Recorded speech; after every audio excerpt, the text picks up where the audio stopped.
As mães têm um papel super importante na criação dos filhos, inclusive no aprendizado deles. E é sobre isso o Chá das Quatro, que começa agora.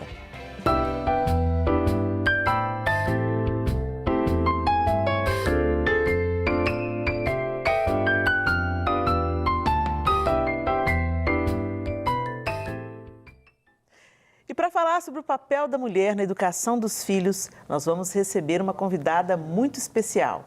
Vamos ver quem é? Priscila Boy é pedagoga e idealizadora da Escola da Transformação, uma escola virtual de formação que tem mais de 1000 alunos. Atualmente, Priscila atua como palestrante e formadora em eventos, congressos, escolas e municípios. Casada há 27 anos com Jairo Boy, tem 2 filhos, Jairo Neto e Paula. Ela é líder do Ministério de Casais. Escritora, possui 9 livros publicados. Obrigada, Priscila, por atender o nosso convite, para ser a 4ª mulher nas nossas conversas de hoje. Eu que agradeço, um assunto tão importante, um assunto tão inquietante e que a gente precisa de debater cotidianamente, né, Helena? A gente que é mãe, eu não sei se as 4 são mães, eu sei que você é, a Simone também é mãe, você também, né? Também. É uma coisa que mãe é um aprendizado cotidiano. A gente pode até os filhos crescerem, mas a gente continua cotidianamente aprendendo. Então, dialogar e debater sobre o tema é sempre uma delícia. Muito obrigada, tá? Por estar aqui. Nós que agradecemos. Gente, esse é um assunto que dá pano para manga, né? Porque dá pano para mãe. Porque eu tenho... a Priscila falou algo com mestria aqui. Os filhos crescem, mas o diálogo continua. O contato continua. Eu tenho 2 filhos, 2 filhas solteiras, os 2 filhos homens já são casados. Aí vieram novas filhas, né, para essa relação, vieram as noras. E o diálogo continua, os desafios continuam, essa conexão continua, apesar de não ser, mesmo com os filhos casados, não é mais como era quando eles eram solteiros. Mas continua tendo uma troca. Até recentemente teve uma brincadeira, porque eu falei assim que o meu marido vai ser um avô muito babão, né? E aí eu falei assim, meu Deus, quando os netos começaram a chegar, aí o meu filho imediatamente falou assim, pois é, nós vamos ter que ter umas conversas antes desse... Colocar umas regras, uns limites nesses avós aí. Então, aí eu achei engraçado, foi a resposta que o João deu para ele. Ele falou assim, menina, nós criamos você. É isso aí. Pois é, pai, vocês me criaram com as suas regras, agora tem as minhas regras. Enfim. Com Mas certeza. É tão interessante, é um desafio, realmente, né? Qual que é o maior desafio que vocês acham, como mães, educando crianças? Por exemplo, meus filhos todos, a minha caçula está com 20 anos, mas ainda há um processo, ela ainda está em casa, ela ainda está sob a minha influência, ela ainda se submete aos nossos comandos, né, aos nossos conselhos, graças a Deus, ela é uma filha muito obediente e tal. A nossa filha mais velha também mora conosco, mas é outra realidade. Ela já vai fazer 29 anos, ela já é mais autossuficiente, né? E fez escolhas na vida dela muito diferentes daquelas escolhas que nós gostaríamos que ela tivesse feito, mas enfim, ela fez. E a gente também tem que lidar com isso, como pais que continuam querendo ter uma influência positiva na vida dela. Quais são os maiores desafios? Abandonar nunca, né, gente? Nunca, não é uma opção. Você não teve é uma filhos. opção. Eu acho uma graça quando as mães chegam para mim e falam assim, meu Deus, nos próximos 18 anos eu vou ter responsabilidade. Não sabe nada. Te contaram só metade da história, né, bem? Como disse uma amiga minha, a gente estava conversando, esse jargão social, eu conto ou você conta? Ela fala assim, conta não, a gente aprendeu sozinha. Deixa ela. Muito bom. É tipo isso. E eu acho que um dos maiores desafios, pelo menos para mim, é o quê? A gente constrói princípios, valores na nossa casa, com os nossos filhos, com exemplo, com devocionais, com a igreja, comunhão. E existe uma desconstrução de tudo isso nos ambientes que eles frequentam, né? Que a gente não tem domínio, não tem como você saber como que a outra família cria, não tem como você também isolar seu filho. Sim, dentro de uma bolha, né? Eu tenho amigas que falam, eu agora, meu filho é homeschool. Eu entendo, é uma decisão dela, né? Até porque está muito difícil realmente o ambiente escolar. Mas e a gente, é difícil ser influenciada pelo outro, porque você tem que entender suas particularidades. Por exemplo, os meus filhos, eles não têm condição de ficar em homeschool, eles vão ter problema psicológico. Piores do que se eu deixar eles irem para a escola.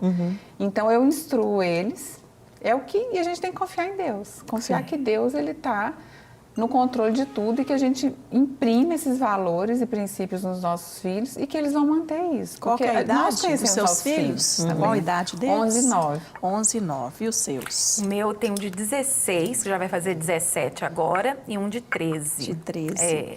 Eu tenho 2, o meu filho tem 26, estudou com o Miguel lá no Batista, foi da sala do Miguel durante muitos anos. E a minha filha tem 22. Então, a gente está com um tema aqui da influência dos pais na aprendizagem. Então, eu venho do universo da escola, né? Eu poderia tecer aqui linhas de pensamento em relação ao aprendizado escolar, formal, como pedagoga.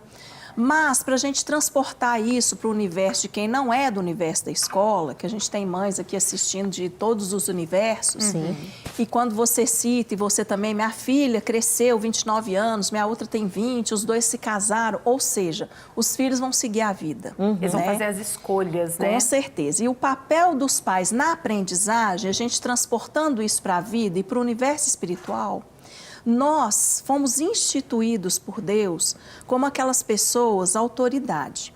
Então, os filhos de vocês, eu não conheço. Eu conheço aqui só o Miguel e os outros de vista, né? De buscar na escola. Não conheço, não sei quem são, não sei o nome, vocês não conhecem os meus filhos. Mas os nossos filhos, eles têm uma coisa em comum. Todos os nossos filhos têm uma herança do pecado. Todos. Verdade. E nós, pais, segundo a palavra de Deus, somos o interdito dos nossos filhos para eles não continuarem nessa natureza. O que é esse interdito? É o ensino. Então, hoje, a gente está no programa falando sobre aprendizagem. Eu tenho pesquisas que mostram da influência das mães na aprendizagem acadêmica, dos filhos, no acompanhamento, só de perguntar como é que estão as coisas, não precisa fazer nada. A pergunta já mostra para esse menino que a escola é importante. Então, eu tenho pesquisas que apontam a influência da família na aprendizagem, mas a gente fazendo aqui uma transposição para a vida comum, cotidiana e no mundo espiritual, somos nós pais que ensinamos os nossos filhos e mesmo que eles façam algumas escolhas, Helena, as aprendizagens que nós firmamos com eles, a gente crê que as sementes estão ali. E que algumas escolhas poderiam ser até piores se não tivesse tido a nossa intervenção como pais, como interdito dessa natureza pecaminosa que, se não fosse a gente, ela ia caminhar muito pior. Queira Deus o que ia acontecer com esses meninos. Então, eu penso que a gente, como família, a nossa função, sabe, eu acho que é viver o evangelho como ensino. Viver. Porque para falar, a gente já leva os meninos na igreja, ele escuta, e a gente às vezes falar e não fazer é até pior. Vai criando até uma revoltinha, né? A gente viver. Meu filho hoje está com 26 anos, mora em São Paulo, ele passou na universidade lá, já faz 7 anos que ele está lá, vai formar agora, e vai casar ano que vem. Esperou formar para casar. O que acontece? O meu filho faz escolhas também. E escolhas assim, às vezes a gente deu um carro. Meu filho, não corre. Meu filho, para que você anda assim? Faz 2 semanas, bateram na traseira dele, ele não teve culpa. Mas aí a gente já tem aquela coisa, meu filho, eu te falo tanto dos cuidados, eu te falo tanto onde parar. Essas coisas que a gente vai retomando, né? Então, eu acredito mas acontece que as sementes que a gente plantou, elas ficam na essência do indivíduo. Elas ficam na essência. E eu acredito que Deus, poderosamente, soberanamente, Ele faz germinar no tempo dele, né? O que a gente tem que fazer, o nosso papel, nós somos semeadores. Então, eu sempre coloco na minha cabeça, graças a Deus, meus 2 filhos estão na igreja, estão, assim, no caminho que a gente sonhou para eles. meu filho é diácono, minha filha é envolvida com mocidade, mas há momentos em que não dá mais para a gente escolher pelos filhos. Sim. E o que vai ficar nosso neles? É o ensino. É o que a gente semeou. E né? tem aquele filho também que às vezes, principalmente o adolescente, né? Eu tenho lá 16 para 17 anos, parece que ele está no pico, parece que ele está no auge da adolescência. Porque é aquela coisa assim, que você quer instruir, você quer acompanhar, mas ele quer bater de frente com você. Não, eu não preciso de você, por que você está mexendo na minha mochila? Porque eu sou daquelas mães que meu escritório é em casa, então eu consigo me organizar. De fato que eu vou na mochila, eu olho os cadernos, né? Eu sou muito presente, sabe? Na escola, nos estudos, na vida, né? Dos meus filhos. E o de 16 anos, ele bate de frente mesmo. Por que você está mexendo na minha mochila? Não mexe na minha mochila. Como se eu estivesse invadindo algo que é dele. Tem muito discurso da privacidade. Eu Você até está invadindo a minha entendo. privacidade. Eu até entendo, faz um certo Eu pago sentido, pela né? sua A mochila é privacidade. minha. Eu falei assim, meu filho, eu pago muito. Eu posso caro. mexer, né? Até quando, né? Não, deixa eu aproveitar. Pausa aí, Carlinhos, o seu raciocínio. Tá. Até quando o filho, a gente pode mexer na mochila do filho? Até quando não é considerado uma quebra da privacidade? Uma invasão, Uma né? invasão da privacidade. Porque, por exemplo, quando eu tô mexendo quando eu mexia nas mochilas dos meus filhos, eu não estava procurando pistas de pecado. Exatamente. Entendeu? Eu mexia porque eu queria ver se estava tudo em ordem, se estava tudo limpo, se tinha alguma meia embolada lá dentro que estava suja, entendeu? E eu já ouvi isso, né? O que você está mexendo na minha mochila? Eu estou mantendo a sua mochila organizada, eu estou vendo se tem alguma coisa aqui para eu lavar. Porque quando eu termino de lavar, vocês vêm com a coisa suja para lavar, né? Depois eu aprendi, falei assim, vê se tem alguma coisa na sua mochila para eu lavar. Me dá agora que eu estou indo lavar a roupa e tal, né? Mas a minha vontade, confesso, rapaz, olha que privacidade, coisa nenhuma. Você vai no meu teto, não tem privacidade, coisa nenhuma.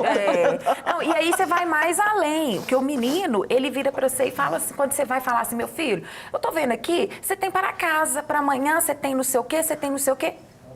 Não preciso de você, não. Não começa a falar na minha cabeça, não. Não pega no meu pé, não. Você tá pegando demais no meu pé, eu não vou fazer nada. Então, você vai mais além. Além dele se sentir invadido na privacidade dele, ele ainda acha que você tá dando palpite demais na vida dele. Entendi. E o adolescente, você tem que ter um jogo de cintura, né? Na verdade, quando a gente vê as teorias do desenvolvimento humano, ele está dentro da normalidade de não querer você na vida na adolescência, porque já é hora dele se libertar da infância, né? Crescer. Ou seja, eu sou uma pessoa. Porque o filho, quando nasce, quando ele está na barriga, ele é a gente, né? Umbigo ali, o cordão umbilical. Por isso que tem a expressão, não vai cortar esse cordão, não. Ou seja, você está do lado de fora, agora você é uma outra pessoa. Mas quando ele é criança, ele depende 100% da mãe. Quando menor, no peito, ele depende para comer. Quando ele vai crescendo e vai se alimentando sozinho e vai fazendo algumas pequenas escolhas, a gente incentiva que ele ganhe autoconfiança. Num escorregador na pracinha, eu estou com medo de subir, está muito alto. Vai, você consegue, estou aqui do seu lado. A gente quer que esse menino dê conta da vida dele, porque a gente não é eterno, né? Quando chega na adolescência, por si só, ele já quer descolar e existe uma ambiguidade aí. Ele quer descolar da figura dos pais, mas ao mesmo tempo, na hora de aperto, a âncora e a segurança dele é a família. É pra gente que liga, é pra gente que pede conselho, né? Ah, que está acontecendo isso. Graças a Deus por isso, Graças a Deus. Exatamente. O que acontece? Uma coisa que a gente precisa estar atento é que existem muitas teorias do desenvolvimento que são pautadas em lógicas antropocêntricas, humanistas, onde o sujeito é o centro. Então, essa questão da privacidade é antropocêntrica. Eu sou um sujeito antropocêntrico, né? É uma palavra que significa antropos é homem, voltado, o homem no né? centro. Sendo que nós, cristãos, a gente deve levar uma vida cristocêntrica. E a Bíblia diz que o nosso eu tem que morrer, é exatamente o contrário do antropocentrismo, onde o eu é que importa, eu mereço, eu não vou ficar nesse casamento porque eu não estou feliz, eu não vou ficar com esse filho, vai para fora porque é o meu espaço. Então, o antropocentrismo é a antítese do cristocentrismo. Sim. E aí, a gente tem que ter um cuidado. Dessa questão da violação, realmente, né, ninguém gosta. Eu tô com a minha bolsa ali, alguém vai mexer na minha bolsa, vai pegar meu celular e vai começar a olhar, dá um desconforto. Porém, a gente precisa entender que os pais, como interdito e guardiães, nós somos guardiões dos nossos filhos. Quantos casos a gente tem escutado na escola dos pedófilos assediando meninas de 8 anos? Sim. E que começam a ter conversas. E se a gente, como pai, não der uma vistoriada naquele celular, eles são inocentes. Eles são Eles enganados, caem na facilmente conversa. enganados. Então, a gente tem que entender assim, a mochila precisa ser revisada de vez em quando. Até porque a gente sabe de famílias que relatam que encontraram uma droga na mochila do filho e tiveram maior surpresa. Né? Ninguém está isento de nada. Estou trazendo um exemplo caricato aqui, não é que vai encontrar, não. Sim, Você está sim. falando da bagunça, da meia. Tem vários motivos que nos levam a querer bisbilhotar a mochila, né? Mas uma forma que a gente tem de estabelecer duas relações importantes, uma é a de respeito, mas a outra é de autoridade, porque Deus é a nossa autoridade. Essa visão antropocêntrica do desenvolvimento humano, de que o menino tem que ter a autonomia de todo mundo, nós não somos autônomos de Deus. Ninguém, né? Ninguém. Nós precisamos ensinar os nossos filhos a depender de uma autoridade maior, que no mundo terreno se estabelece pelos pais, pela polícia, são figuras de autoridade que a gente precisa respeitar. Se a polícia bater lá, me mostra sua mochila, o menino não mostra? Ele É uma tem que autoridade. olhar, obrigado. Vira uma desordem, né? Vira uma desordem se não existe essa hierarquia Com também. certeza. Né? Então, o que seria Então, é a gente importante. trabalhar esse binômio aqui? Respeito e autoridade. Meu filho, eu gostaria de ver sua mochila uma vez por semana. Eu me sinto tranquila porque eu sou sua mãe, sou responsável. Gostaria de ver se está tudo em ordem. Quero ver também como é que você está lidando com a limpeza da mochila. Quero ver também como é que você está lidando até com os cadernos e tal. Quero até te contar que na minha infância eu adorava desenhar de canetinha, mas meus cadernos andavam tudo amassado. Eu não era muito caprichosa, não. Ou eu era. Conta uma coisa sua. Dá essa conexão. Então, eu quero estabelecer com você qual dia que você acha melhor para eu olhar. Eu acho que seria legal sexta-feira. Ou segunda, que é o primeiro dia, que eu olho se está tudo em ordem. Que dia que você acha melhor? Aí ele fala, para que você vai mexer na minha mochila? Não, porque eu vou ter que olhar. Agora, a gente vai definir juntos qual dia você que vai me mostrar, ou se você não estiver em casa, eu vou lá e pego. Vamos combinar aqui, porque a mochila já está resolvido que eu vou dar uma olhada. Então, é uma forma que a gente tem de mostrar autoridade, mas de mostrar eu sou uma autoridade respeitosa. Que coisa boa, muito instrutivo, né? Nós vamos Gostei de colocar ouvir. mais uma mulher nessa conversa. Nós vamos agora, de forma online, falar com a psicóloga infantil, Ana Paola. Oi, Ana Paola. Olá, pessoal, tudo bem? Tudo bem, querida? E você? Tudo jóia, graças a Deus. Nós estamos aqui maravilhadas com a aula que estamos recebendo e queremos saber de você, né? Como uma psicóloga infantil, que dicas que você pode dar? Tem muitas mamães nos assistindo, tem 4 mães aqui no estúdio, né? De filhos adultos e de filhos adolescentes e de filhos crianças. Nós aqui temos para todo tipo, né? E que de que forma nós, pais, avós, adultos, podemos cooperar para o processo educativo dos nossos filhos. Não apenas na vida, nas tomadas de decisão, como seres humanos, mas também como alunos, como parte de uma instituição educacional, como você que é psicóloga, atende crianças, né? Qual é o maior dano que um pai ou uma mãe pode causar para um filho nesse processo educacional e qual é a maior bênção que a gente pode conceder a ele? Será que você consegue pontuar para a gente? Sim. Então, gente, eu gosto muito de falar com os pais no consultório sobre a importância de ter presença, não é mesmo? Nós vivemos, assim, num mundo que é tão agitado, tão corrido, muitas cobranças, o trabalho, né? Nós temos que cuidar da nossa casa, ser excelente ali com os nossos filhos.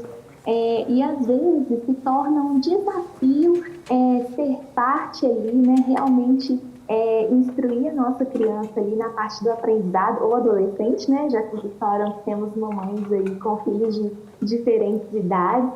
Então, eu acredito que o principal que podemos fazer é realmente ter presença, mostrar interesse, né? Na hora de saber ali sobre como foi o dia, sobre o que o nosso filho está aprendendo na escola. Então, participar o máximo possível. E eu gosto muito de frisar também, gente, e eu sinto que algumas mamães sentem dificuldade na hora dessa conexão com o filho, né?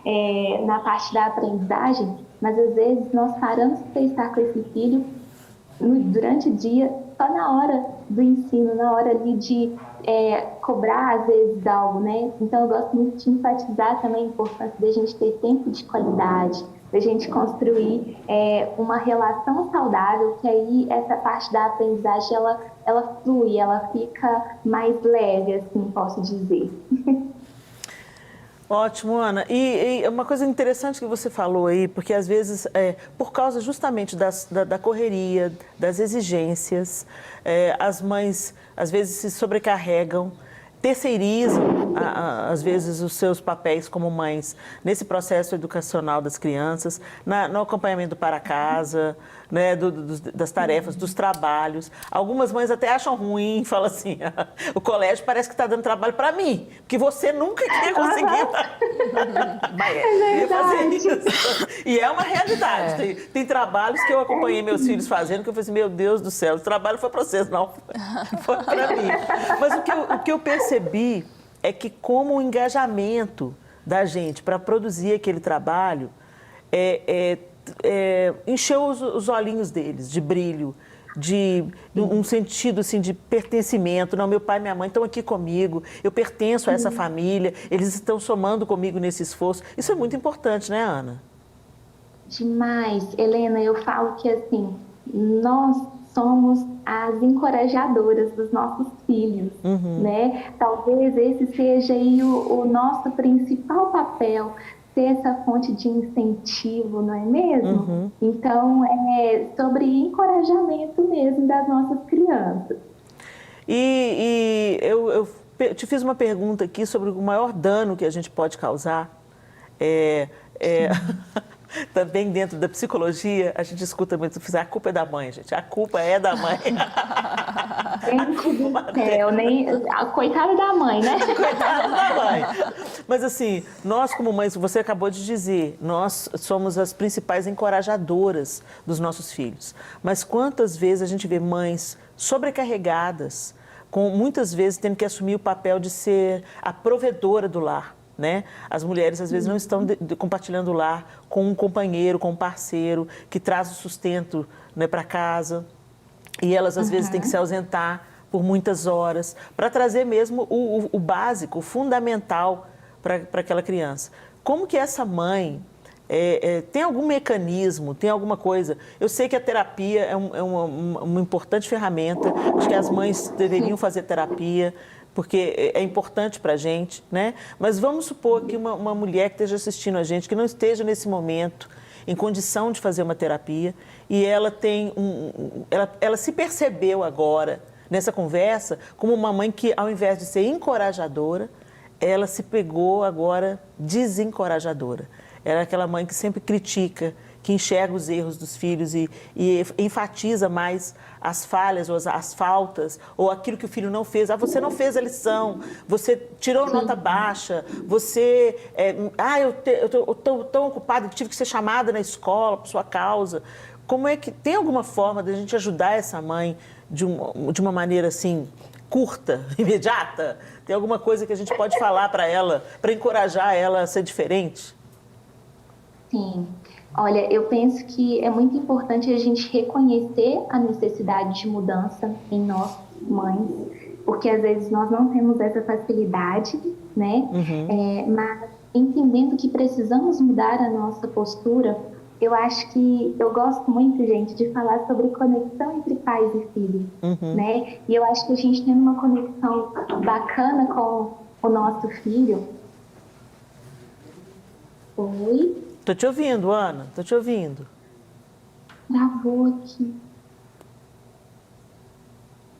Bom, gente, a gente teve aí uma interrupção com a Ana Paola, que pena, ela estava desenvolvendo um raciocínio. Vamos ver se no segundo bloco a gente consegue voltar com ela para ela fechar. Coisas da tecnologia, né, gente? Então, quem sabe no segundo bloco a gente volta com a Ana Paola para ela concluir aí o raciocínio dela.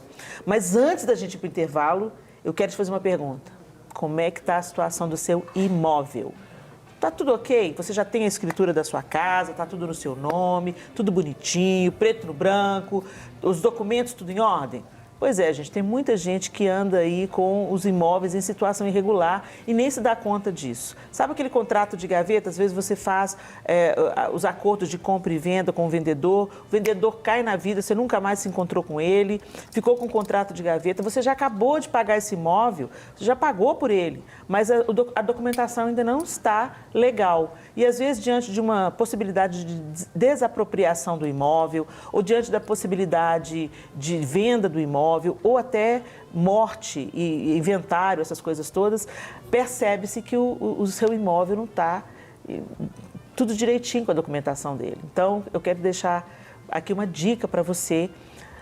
Hoje existe a adjudicação compulsória, um meio através do qual o juiz assume o lugar do vendedor e legaliza o imóvel nas suas mãos. Isso, inclusive, gente, valoriza o seu imóvel diante de uma desapropriação, por exemplo, se a prefeitura da sua cidade for desapropriar o seu imóvel, se você tem o seu imóvel em dia, no seu nome, tudo certinho, a documentação em ordem, isso valoriza, sobe o valor do seu imóvel.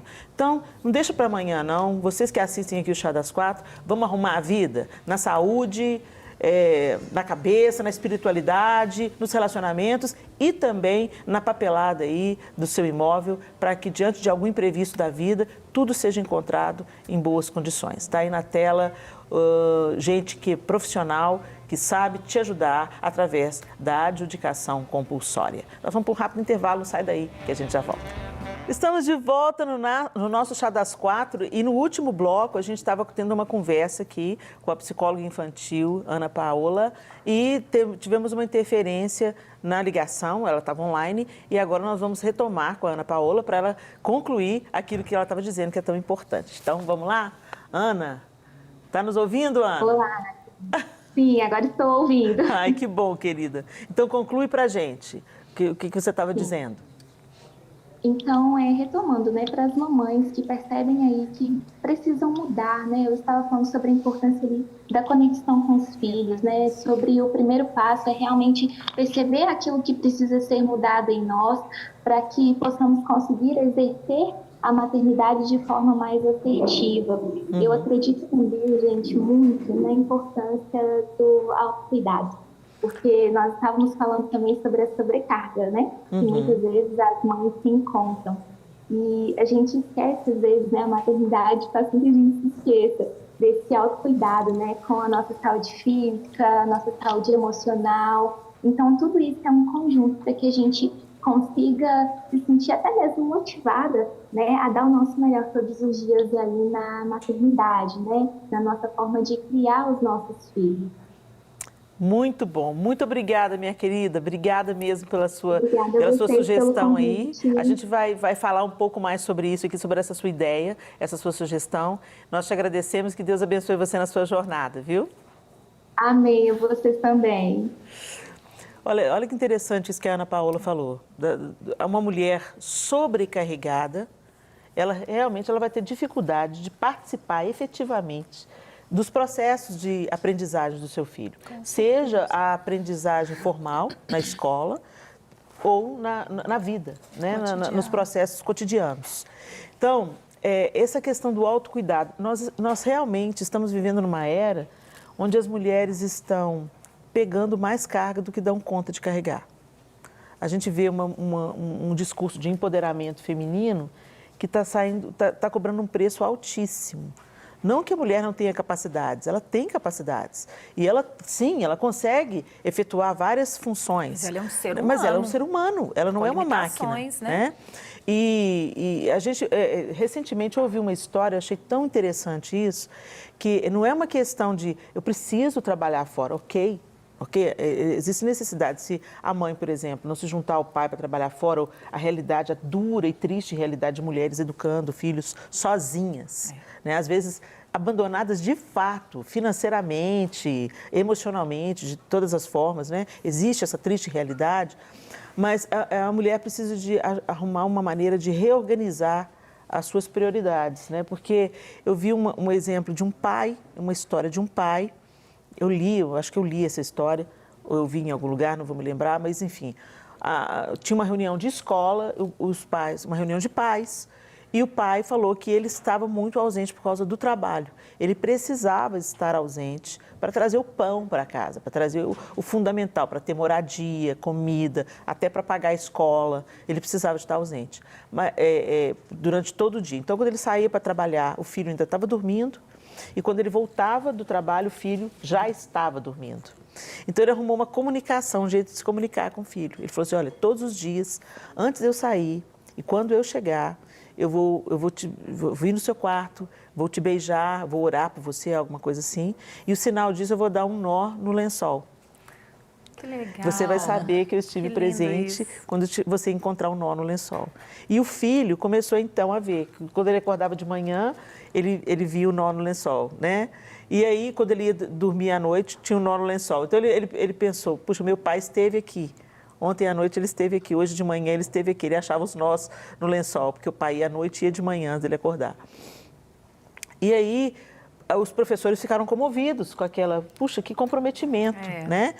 O papai não pode estar todo o tempo com você, mas o papai está com você. Entendeu? Mesmo quando você está cansado, você está dormindo, o papai vem aqui para estar com você. E aí, eles descobriram que aquele menino era um dos melhores alunos da classe. Aquele menino legal. que não tinha o pai tão presente, mas que tinha arrumado uma maneira de mostrar para esse filho que ele estava presente. Uma forma de demonstrar o amor. O amor. Né? O cuidado desse pai. E a presença, Segurança. né? É, a segurança. A palavra é segurança. Meu pai não está fisicamente, mas eu sei que quando eu estou dormindo, ele vem aqui, ele conversa, ele ora. Isso dá segurança. Segurança. Segurança pra gente. Eu tenho um alento para as mães que não conseguem fazer nada que a psicóloga falou, não consegue fazer a terapia, não consegue se controlar, não consegue, de repente, fazer as coisas imediatamente, porque mudança é processo, né, gente? A gente vai se conscientizando e a gente vai se observando e a gente vai mudando. Mudar não é fácil. Não é né? fácil. Mas existe uma palavra poderosa chamada perdão. Então, eu não consigo mudar. Eu saí do programa, já cheguei lá em casa, já gritei com minha filha. Mas eu sei que gritar faz mal para ela. Eu não consegui não gritar, mas minha filha, me perdoa. Eu me excedi. Me excedi no volume da voz, eu me excedi na forma que eu falei com você. O perdão cura.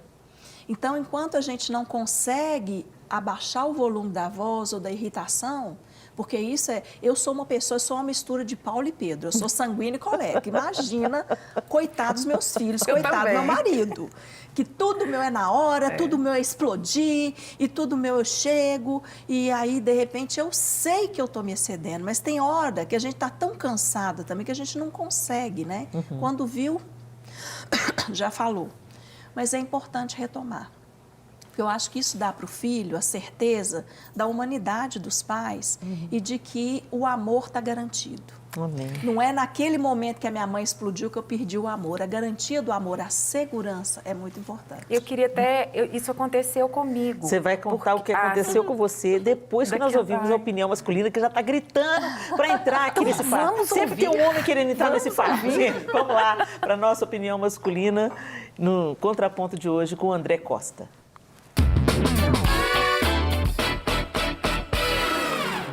Eu estou aqui com muita honra, né, fazendo a voz masculina, representando os homens sobre esse tema aí muito fundamental, né, o papel da mulher na aprendizagem dos filhos, o papel da mãe. E eu queria aqui falar um pouco desse papel silencioso também, começar por aí, né? A mulher, na vocação divina de ser a edificadora de um lar, né, no arquétipo de Eva, a mãe de todos, a mulher tem essa vocação de transformar um lugar frio como uma casa em um lar. Então a gente percebe que a mãe ensina já com a sua presença, né? Desde a amamentação, no ritmo corporal com o bebê. E a mãe vai apresentando esse mundo, né? A criança vem para o mundo com essa presença íntima da mãe e aos poucos a criança vai se soltando da mãe, mas recebendo da mãe esses primeiros estímulos da amamentação, do ninar, do sono. E isso deixa uma marca muito grande na vida dos filhos, né? Existem muitos estudos que falam, inclusive, que as pessoas são mais bem-sucedidas quando elas têm essa percepção de amor, de cuidado, de acolhimento da mãe. A gente chama atenção também desse papel da mãe de criar dentro de casa essa atmosfera de aceitação. O Victor Hugo, que é um escritor francês, foi muito feliz quando ele disse essa frase, né? A mulher é evangelho, o homem é código. O código corrige, o evangelho aperfeiçoa. Então, se por um lado o pai é aquele que abraça empurrando para o mundo, né? Que introduz a objetividade, as consequências mais graves, a mãe é aquela que certifica a criança que ela é aceita, né? Que ela pode ter certeza de quem ela é, que ela é amada. E isso aí é o fundamento da educação, porque a educação passa por essa questão afetiva, né? Por isso mesmo a mãe é sempre a primeira ensinante. Então a gente precisa cultivar isso dentro do lar, né? A mãe ensina como cultivar um lar, ela ensina como se relacionar dentro de um casamento e também ali nas primeiras falas, né? A gente tem muitas evidências, até científicas, sobre o vocabulário, o desenvolvimento de crianças que têm uma mãe ali mais próxima, que conversa com o filho. Isso vai dar benefícios por toda a vida. Realmente a gente teria muito mais para falar aqui, mas a mãe precisa ter esse conhecimento, né? Precisa ter essa percepção de que mais do que ali sentar e ensinar propriamente um conteúdo específico, uma sabedoria específica, a própria presença dela já é uma fonte de ensino muito profundo e marcante para o desenvolvimento de qualquer ser humano. Muito, muito obrigada pelas suas considerações, André. E, gente, ele falou coisas muito relevantes, de fato, né?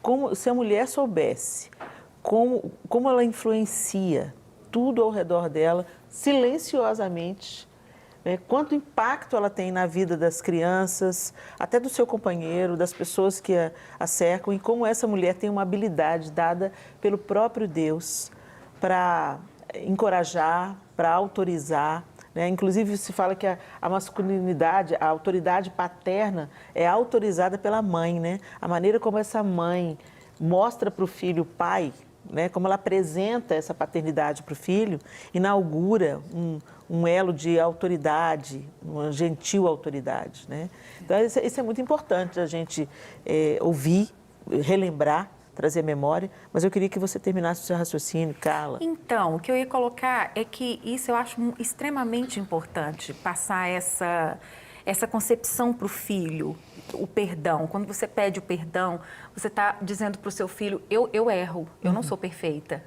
Porque muitas vezes a mãe, nessa vontade de ser suficiente demais dentro de casa, com o filho, ela começa a esquecer que ela também vai errar. Vira uma super, né? E isso, que ela Minha não mãe é uma super heroína. Tem um ela livro. ela não falha. Como é que é aquele livro? Não somos mulheres maravilhas, mas somos mulheres maravilhosas. Entendeu? Então, assim, é muito importante o filho também ter essa concepção. Eu aprendi isso na prática. Porque com às vezes, de ser muito impulsiva, inclusive, como eu tenho mudado isso na minha vida, assim, de ser mais tranquila. Acho que o fato de não dar conta me fez obrigatoriamente a ser, assim, mais leve em algumas coisas, sabe? Mas eu lembro direitinho uma atitude que eu tive. Meu filho, o Matheus, ele foi me assustar. Eu não sei o que ele foi fazer, eu não me lembro. Só sei que eu tive um impulso de dar um tapa nele. Mas eu vi que aquilo assim, não tinha cabimento. Eu falei, não precisava dar esse tapa no menino. Eu falei, meu filho, vem cá. Nossa, me perdoa. Nossa, deixa eu ver, machucou. Filho, me perdoa. Eu não queria, foi sem querer. Assim, então, eu quis expor para ele a minha fragilidade naquele momento. Expor para o filho também que você tem suas fragilidades, isso não faz de você uma pessoa incapaz. De jeito nenhum. E se observar, né? Tem, assim, eu fiz um grupo de WhatsApp, meu marido, tirei ele, chama Testes.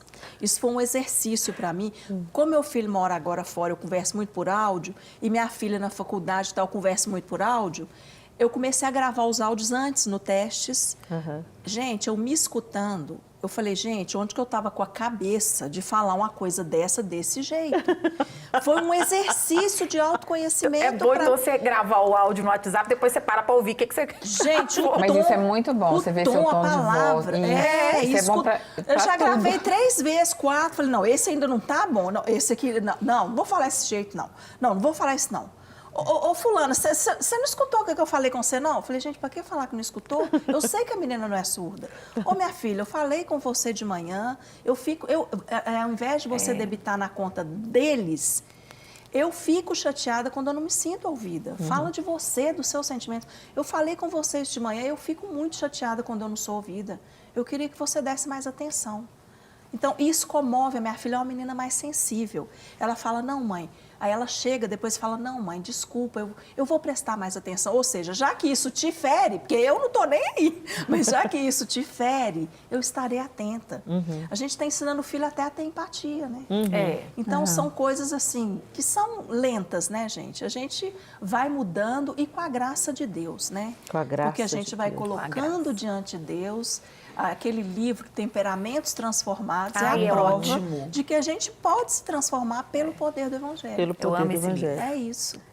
Priscila, nós já estamos indo para o fim Que e a gente quer pena. agradecer porque a sua fala foi muito relevante no Obrigada. programa de hoje. Obrigada mesmo. Que você continue sendo esse instrumento nas mãos de Deus, Amém. ajudando pessoas a se encontrarem e serem cooperadoras nos processos, né? No nosso próprio processo, sermos gentis conosco e sermos gentis com os outros. Com Né? E certeza. sermos facilitadoras. Eu que agradeço a oportunidade, né, do diálogo, do debate. Obrigada, e de mãe. conhecer as realidades de outras mulheres e de impactar as muitas Amém. que vão assistir. Amém. Carlinha, deixa suas últimas considerações, minha linda. Ai, que nós possamos ser mais movidas pelo Espírito Santo, ao invés de ser movida pelas nossas emoções, pelos nossos impulsos, né? Que a gente possa mesmo se aquietar às vezes o nosso coração diante de situações com os nossos filhos que a gente não sabe por onde começar ou o que fazer, né? E que a gente possa acreditar que Deus, Ele vai trazer a instrução que nós estamos precisando para sermos boas mães, né? Amém. Mães educadoras, segundo Amém. a palavra de Deus.